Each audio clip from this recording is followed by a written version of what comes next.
അപ്പോൾ സൗകര്യമില്ല. ഇത്രയും അധികം 9 തവണ, 1ഉം 2ഉം തവണയല്ല, 9 തവണയാണ് ഇ ഡി സമൻസ് അയച്ചത്.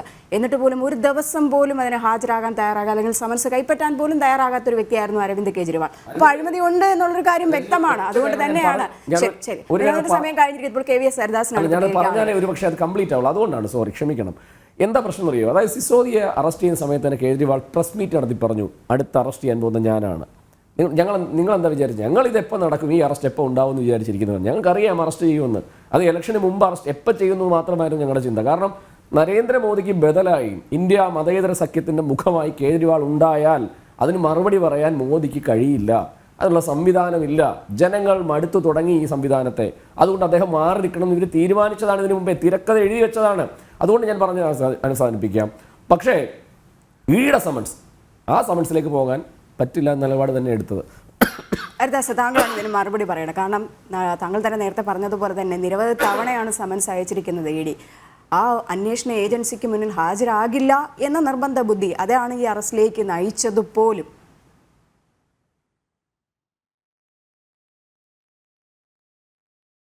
അല്ല, ഇ ഡിയുടെ സമ്മൻസിനോട് എന്തുകൊണ്ട് റെസ്പോണ്ട് ചെയ്യുന്നില്ല എന്നുള്ള ചോദ്യം കേജ്രിവാൾ മാത്രമല്ല, മറ്റ് പലരും അഭിമുഖീകരിച്ചു. കേജ്രിവാളിന് മുമ്പ് ജാർഖണ്ഡിലെ സോറൻ മുഖ്യമന്ത്രിയായിരുന്നല്ലോ, അദ്ദേഹത്തിന് 14 സമൻസ് അയച്ചു. 14 തവണ. ഓരോ തവണയും അവോയ്ഡ് ചെയ്തു, ഒഴിവായിപ്പോയി.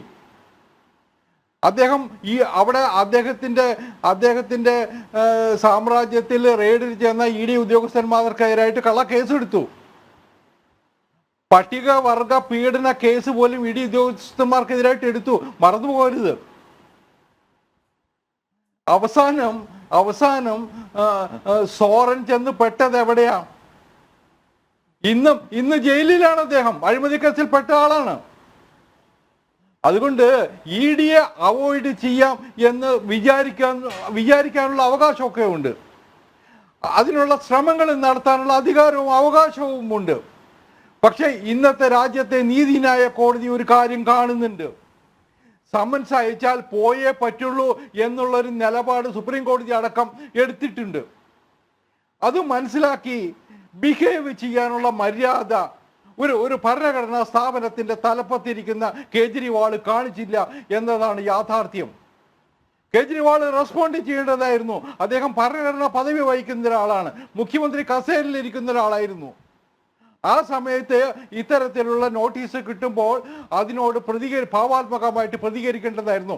ചെന്ന് തനിക്ക് പറയാനുള്ളത് പറയേണ്ടതായിരുന്നു.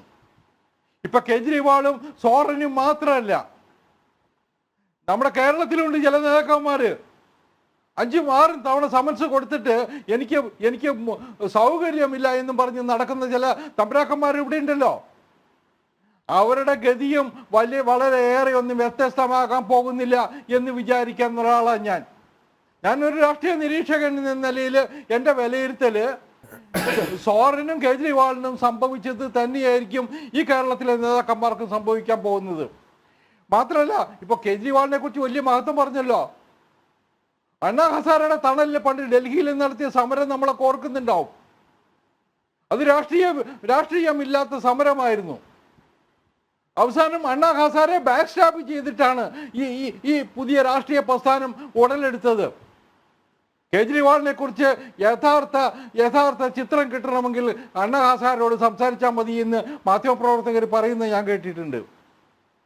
പിന്നെ കേജ്രിവാളിനെ അവസാനിപ്പിക്കാൻ വേണ്ടിയിട്ടാണ് ഈ അറസ്റ്റ് എന്നുള്ള വാദം. അതൊക്കെ ഞങ്ങൾക്ക് ഇത്തരം ചെറിയ കക്ഷികളെ ചെറിയ നേതാക്കന്മാരെ ഒന്നും അവസാനിപ്പിക്കേണ്ട ആവശ്യമൊന്നുമില്ല. 100 കണക്കിന് രൂപയുടെ തട്ടിപ്പ് നടത്തുമ്പോൾ, അഴിമതി നടത്തുമ്പോൾ ജയിലിലാകുമെന്ന് വിചാരിച്ചിരുന്നില്ല ഇവരാരും. തെളിവുകൾ ഓരോന്നോരോന്നായിട്ട് പുറത്ത് വന്നപ്പോൾ കേജ്രിവാൾ തന്നെ പറഞ്ഞുകൊണ്ടിരുന്നില്ലേ, ഏതാണ്ട് നാമം ജപിക്കുന്ന പോലെ അടുത്തത് ഞാനാണെന്ന്. കാരണം അദ്ദേഹത്തിന് അറിയാമായിരുന്നു ചെയ്ത തെറ്റെന്താണെന്ന്. അദ്ദേഹത്തിന്റെ മനസ്സിനെ അലട്ടിയിരുന്നു ചെയ്ത തെറ്റെന്താണെന്ന്. കൂടെ ഉള്ള സഹപ്രവർത്തകർ 2 പേര് ജയിലിലായിരുന്നു എന്നതും കൂടി ഓർക്കണം. അപ്പോ അദ്ദേഹത്തിനുള്ള ആശങ്ക ഉണ്ടായത് ജയിലിൽ പോകും, ഞാനും പോകും എന്ന ആശങ്ക ഉണ്ടായതിൽ അതിശയമൊന്നുമില്ല. കാരണം കള്ളത്തരം കാണിച്ചിട്ടുണ്ട്, തട്ടിപ്പ് നടത്തിയിട്ടുണ്ട്, തെളിവുകൾ ഇഡിയുടെ കയ്യിലുണ്ട് എന്ന് അദ്ദേഹത്തിന് നന്നായിട്ട് അറിയാമായിരുന്നു. അതുകൊണ്ട് തന്നെയാണ് അദ്ദേഹം ഇഡിയുടെ 9 സമൻസ് കിട്ടിയിട്ട് പോകാതിരുന്നത്. അതുകൊണ്ട് ഞങ്ങൾക്ക് രാഷ്ട്രീയമായിട്ട് ആരെ അവസാനിപ്പിക്കാനല്ല, പക്ഷെ ഞങ്ങളുടെ ലക്ഷ്യം ഒന്നേ ഉള്ളൂ, അഴിമതി നടത്തിയവൻ നിയമത്തിന്റെ മുമ്പിൽ വിചാരണ നേരിടണം. അതിനുള്ള ശ്രമം ഞങ്ങളുടെ അന്വേഷണ ഏജൻസികൾ ഫ്രീ ഹാൻഡ് കൊടുത്തിട്ടുണ്ട്. അതിൻ്റെ പിന്നിൽ അമിത്ഷായെ നരേന്ദ്രമോദിയൊക്കെ ആക്ഷേപിക്കാൻ എല്ലാവർക്കും അവകാശമുണ്ട്. പക്ഷേ ഈ ആക്ഷേപിക്കുന്നവരൊക്കെ മനസ്സിലാക്കേണ്ടത് ഇവരുടെയൊക്കെ കൈകൾ ശുദ്ധമായിരുന്നില്ല എന്നതാണ്. തീർച്ചയായിട്ടും കൈകൾ ശുദ്ധമാണ് എന്നുണ്ടെങ്കിൽ തീർച്ചയായിട്ടും ഇ ഡി സമൻസ് അയക്കുമ്പോഴെങ്കിലും അതിന് മറുപടി കൊടുക്കാൻ കഴിയുമായിരുന്നു എന്ന് തന്നെയാണ് പറയേണ്ടത്.